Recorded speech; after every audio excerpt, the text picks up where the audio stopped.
The passage that we read together, I'm sure it's a very familiar passage to all of us, and I'm sure we've all heard sermons preached on it about having faith to maybe walk on water, about having faith to maybe get out of the boat in the first place, or maybe we've heard sermons about Peter's lack of faith when he took his eyes off Jesus and began to sink. It was while listening to a sermon a few weeks ago at our own church that I noticed something in this reading that I'd never really noticed before. And in verses that we've read many times, it's amazing how some things maybe jump out at us that we haven't seen before. But there's a word that appears in this reading, and it appears 3 times in this reading, and it jumped out to me. And before you all rifle through and wonder what it is, the word that I'm thinking out is the word immediately.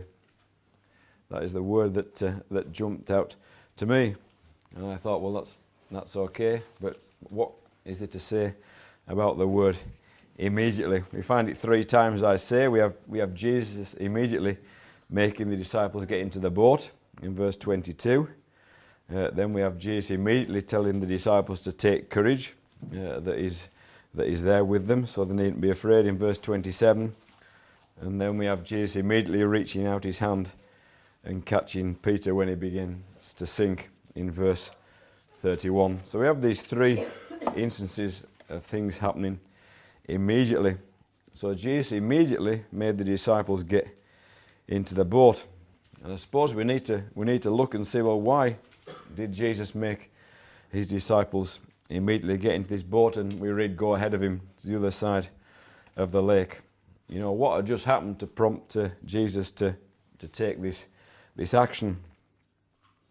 Well, in the chapter before the one that we read, of course, we have the story of Jesus feeding the 5,000.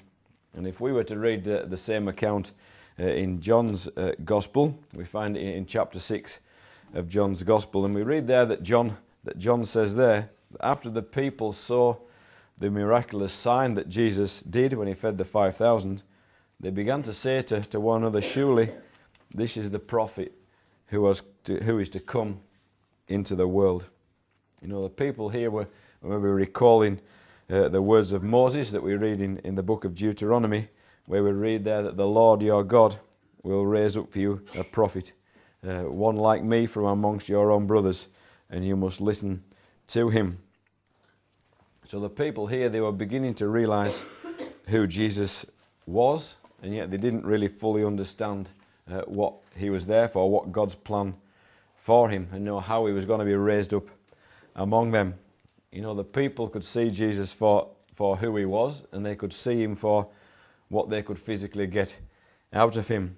You know, they just listened to him preach a sermon, and they just all enjoyed a free meal, and they must have thought, this is quite good going. We can keep going to listen to Jesus, and every time we go, we'll get a free supper.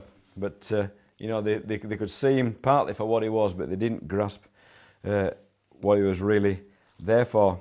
You know, John goes on to say in his account, you know, that Jesus, knowing that they intended to come and make him their king by force, he withdrew himself to the mountainside.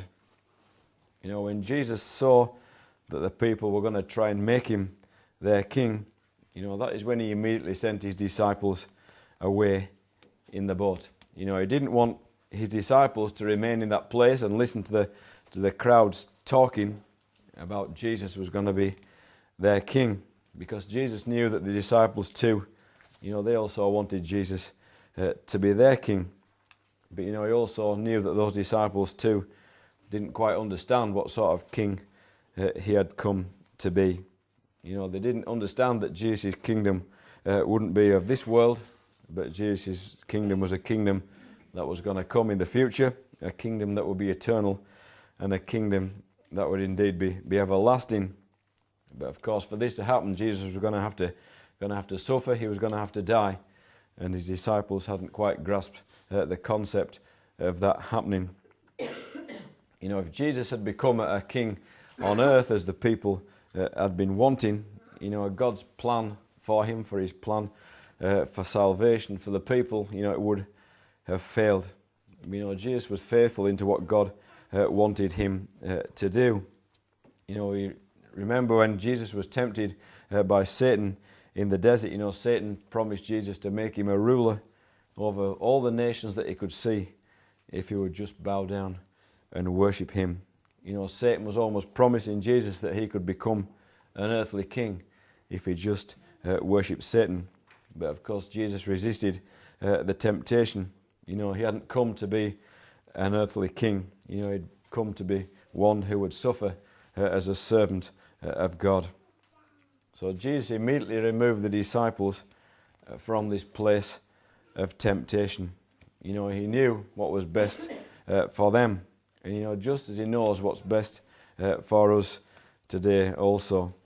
And, you know, he wants us also to remove ourselves from places of temptations. You know, he wants us maybe to get in the boat and trust him and move away from temptation. And, you know, we can find ourselves in all sorts of situations when we're tempted. And, you know, the world and its ways, you know, it appears a very inviting place at times. But, you know, we need to be very careful of what we put our trust in. You know, modern technology that we have maybe makes it very difficult at times to maybe switch the world off. You know, the world is always there.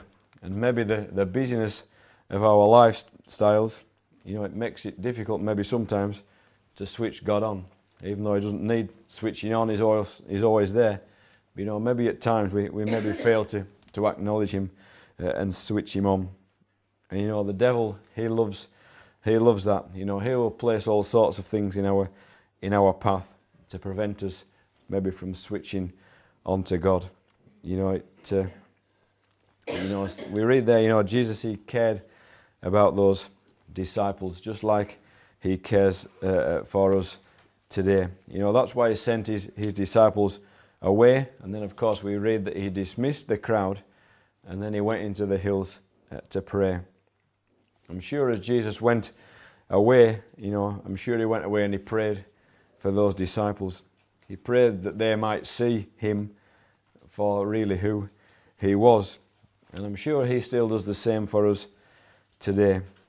There's many times when Jesus prays for us that we might know him in a real and proper way. You know, that we might know him and we might love him more and spend more time in prayer and study with him. You know, seeking time alone with his Father was a priority for Jesus. You know, he took time out of his important, busy schedule. You know, he made room to spend time with his Heavenly Father. And, you know, I wonder if we've developed this same discipline. Have we developed this same discipline of spending time alone with God? You know, it's a discipline that we need if we're going to grow, if we're going to develop spiritually and become more like Christ. You know, we need to develop the vital relationship that equips us to meet life's challenges and life's struggles when they come along. I see, Jesus may have been away from those disciples. He was on his own, we read. But I'm sure he was still thinking about them. And I'd like to think that he maybe still had his eye on them. You know, maybe he could still see them where they were in that boat. Because he obviously knew what was going on, what was happening to them. Maybe he could see their little boat getting tossed around in the sea. Maybe he could see those disciples on that boat frantically rowing, trying to get to the other side of the lake. But of course it was no good. The wind was blowing against them. They'd got blown off course, and now they were stuck in the middle of the lake. And you know, a boat for many of those disciples, it was a familiar, it was a safe place. You know, there was those of them who were fishermen. Many of them would use a boat for their transport. You know, it was something they knew. It was something they knew what they were doing when they were in that boat. But you know, something had changed this day. You know, before the feeding of the 5,000, you know, we read in the verses before that Jesus too was in the boat with those disciples before he fed the 5,000. But see, now he wasn't with them. Now they were on their own. They were getting blown off course by this storm because Jesus wasn't with them. Jesus wasn't in their boat. I wonder how often when life storms come along, we maybe get blown off course because Jesus isn't in our boat. Maybe how often we try frantically on our own to row and to paddle ourselves out of that situation, but so often it's to no avail, because Jesus isn't in our boat. How often have we maybe thought that we know what's best? We've set off maybe in such a hurry, that Jesus isn't in our boat because we've left him behind. We've maybe left him stood, still waiting for us to invite him to get into our boat. What a blessing it is to us, as it was to those disciples, to know that not only is Jesus praying for us, but he's also watching out for us as well. And how even better that just like he did with those disciples, he comes to get us, he comes to rescue us when we're in times of trouble, when life storms come along. We read that Jesus went out to those disciples on that lake when he saw that they were in trouble. And of course, when they saw him coming, they were terrified, and I suppose they had every right to be. If we were out somewhere in a boat and we saw someone coming walking on the water towards us, we'd think it was fairly strange, wouldn't we? They didn't recognize who Jesus was. They thought it was a ghost, and we read, of course, that they were terrified. We read this account also in Mark's Gospel, and he tells us that as Jesus came walking on the lake, he was going to pass by the boat. He was acting as though he was going to walk straight past, and he was testing the disciples. He was testing their faith, and of course we read that they cried out to him, out of their fear and out of their desperation. They cried out to Jesus. And we read that Jesus heard their cry. And here we have our second immediately. When Jesus heard their cry, immediately he said, "Take courage. It is I, don't be afraid." Once again, we can maybe recall the time when Moses has an encounter with God on Mount Sinai, when God passed by him on that mountain, telling Moses that he indeed was God, that he hadn't to be afraid, and that he would be with him. We too can take great courage that when we cry out to God, he hears us, and he comforts us, and he reassures us that he indeed is God, that we can put our trust and our cares on him. We don't need to make an appointment to meet with God. We can be with him and we can pray to him all the time, and he immediately hears us. We might think that maybe God doesn't always hear our prayers, but he immediately hears us when we pray. But that doesn't necessarily mean that he immediately answers our prayer. He answers in his own time, and maybe the answer isn't always the answer that we are looking for. But Jesus immediately hears us if we cry out to him. It may seem to us at times that he's passing us by, that maybe he's abandoned us. But maybe at that time, just like with these disciples, maybe he's just testing our faith. Maybe he's waiting for us to cry out to him for help. But I guess, as in this story, we're all guilty of being Peters, aren't we, at times? We maybe want some assurance from Jesus before we maybe want to put our whole trust in him. Peter, he wanted some reassurance that it was definitely Jesus before he fully trusted him. And Jesus says to Peter, come to me. And of course we know the story, and Peter, full of courage, he sets off towards Jesus. And I wonder how often we are like this. We maybe set off into something full of courage. But I wonder how far do we get before, like Peter, we start to sink. Do we forget, like Peter did, that Jesus was in control? Peter had already forgotten that just maybe a few days, weeks previous, that Jesus had once before calmed the storm when they were in the boat. And Jesus told them disciples there that he was indeed the Lord, the wind of the waves and the waves. But you see, he maybe seemed to have forgotten that already. He'd just watched Jesus feed the 5,000 people, 5,000 plus people, with a simple packed lunch. And he seemed to have forgotten how powerful Jesus really was. Peter started to sink. He started to sink because he'd taken his eyes off Jesus. It's probably not that surprising when we look at the story and we realise that the storm was still going on when Peter stepped out of the boat.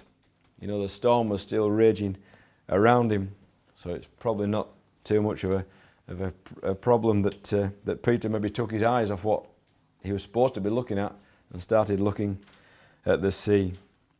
His faith wavered when he realised what he was doing. He'd stepped out into this ocean, and all of a sudden he realised what he was doing. And of course he begins to sink, and he cries out. And he cries out, "Lord, save me." And of course this is the third time where we have the word immediately. Jesus immediately reached out his hand and he saved him. He immediately reached out his hand and he saved him. And he asked him why he had so little faith. Why did he doubt the calling which Jesus had given to him to come to him? And I guess it's maybe easy to slate Peter for doubting and saying that he maybe shouldn't have taken his eyes off Jesus. He could have done a lot better. But at least he got out of the boat in the first place. At least he was willing to have a go. When Jesus said to him, "Come," we don't read of him maybe questioning this calling. He maybe didn't question it. He got out and he started to walk towards Jesus. He was willing to have a go. I wonder tonight, if we are willing to have a go. Are we willing to have a go to do what Jesus has called us to do? We maybe won't be called to walk on water. I hope not anyway. But we do walk through difficult situations, different tough maybe things that come up in our lives that will require us to put our whole trust in Jesus Christ. It might require us to get out of our boat. As I said earlier, the boat that to those disciples was a safe place. And I'm sure we too have safe places in our lives. We have safe places. We have places. We maybe have things where we feel comfortable. We maybe feel that we're safe and we're secure in those places. But God might require us to step out from that place. He might call us to step out from that comfortable place and follow Him when He calls us. And those times, they are difficult, and there will be times when we maybe feel like we're failing. We maybe start out with good intentions. Maybe our faith starts to falter. Maybe sometimes we feel like we're almost sinking, that we're getting nowhere. But just like Peter, we can call out to Jesus. And He will hold out His hand and He will stop us from sinking. Peter didn't try and save himself that day. He reached out to Jesus. Jesus was the only one who could help him. He was afraid, he was terrified as he started to sink, but he still looked to Jesus, and we read He immediately caught him. When we feel worried and we feel apprehensive, maybe at times we feel terrified at maybe the troubles that surround us, maybe when we even doubt Jesus' presence with us, we maybe even doubt His ability to help us. You know, we need to remember that just like Peter found out that he is the only one who can really help.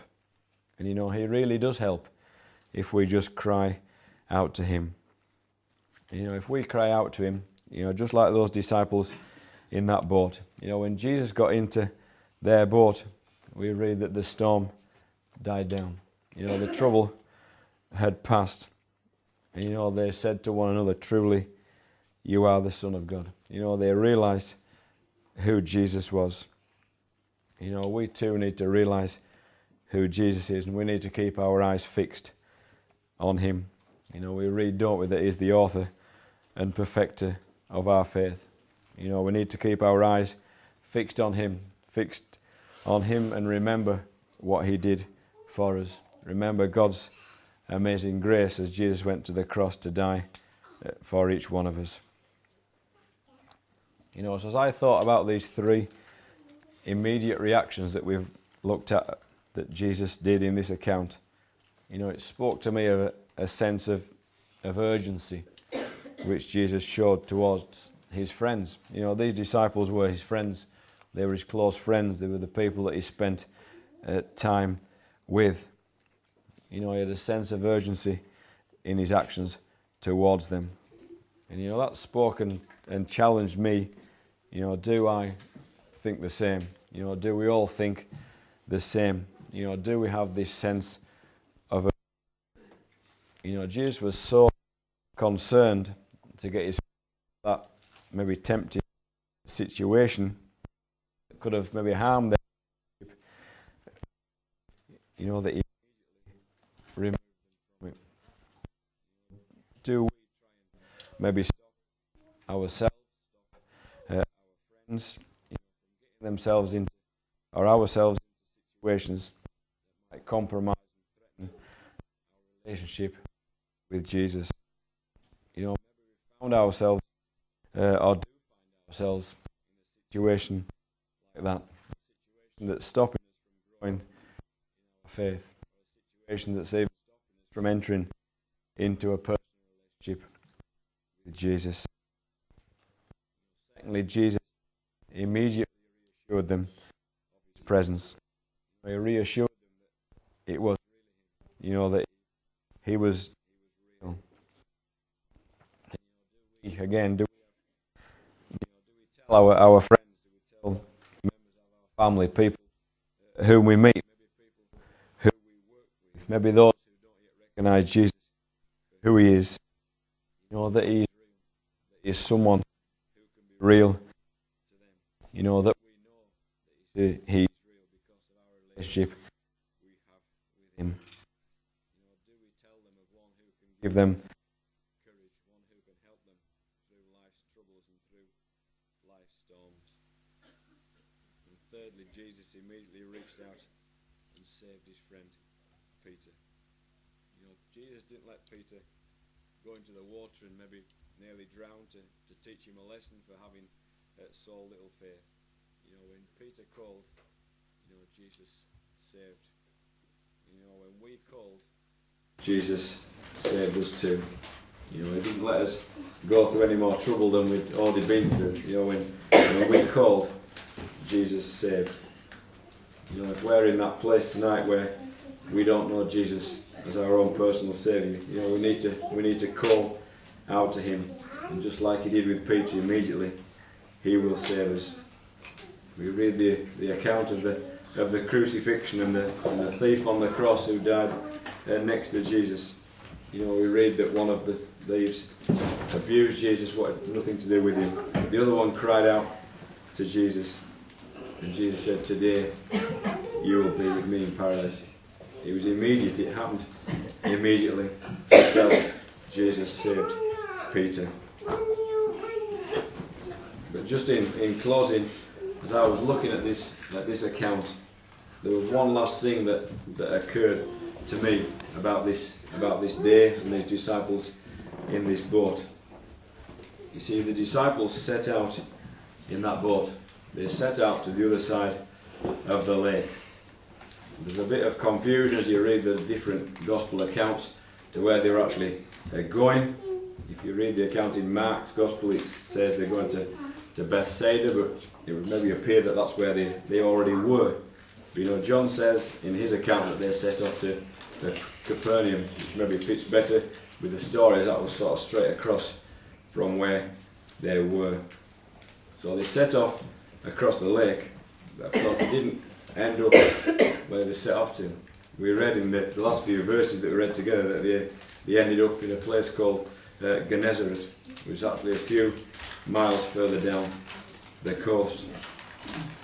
The storm that they encountered on that day, it changed the destination to where they went. Because of what they went through on that journey, because of what they encountered, they ended up in a different place. They ended up somewhere different from where they expected to be. But as you read this account, when they got to the other side of the lake, the most important thing was that Jesus was back in the boat. And the storm had passed. What they had been through had made them end up somewhere different. But, Jesus was back with them. When we have Jesus in our lives, no matter what storms may come, no matter how far off course we might get blown, no matter which place we may end up in, that's maybe far from a place where we expect it to be, if we have Jesus back in our boat, then anything is possible if we put our trust in Him.